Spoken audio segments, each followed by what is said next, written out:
Assalamualaikum warahmatullahi wabarakatuh. Pagi ni mai jaga ganti anak buah perangan.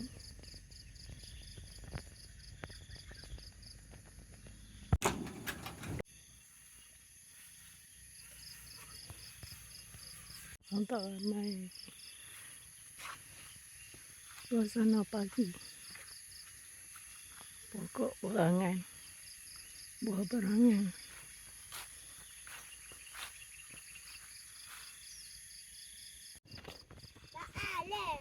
Pokok buah berangan.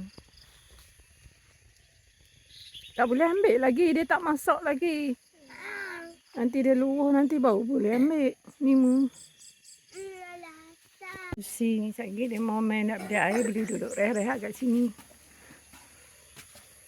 Oh, ini jualan tak banyak, sikit je. Sebab orang tak ramai. Jadilah cukuplah untuk pendapatan. Daripada duduk saja.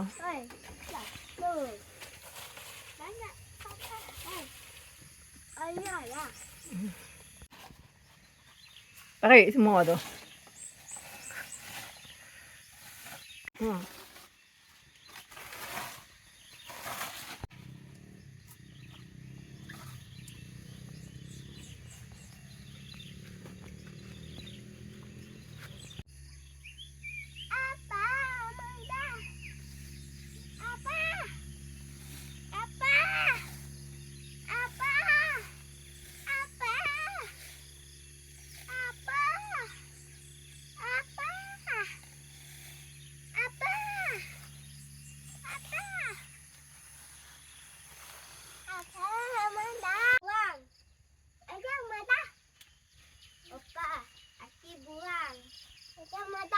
Ni apa?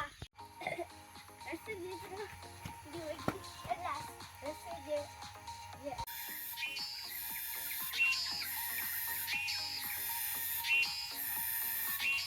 Ini apa? Burung ke apa?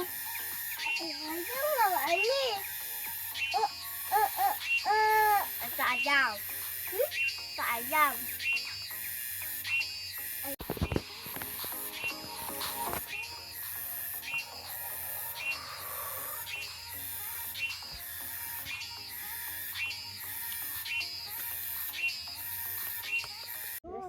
Dah. Macam ni buat bulat.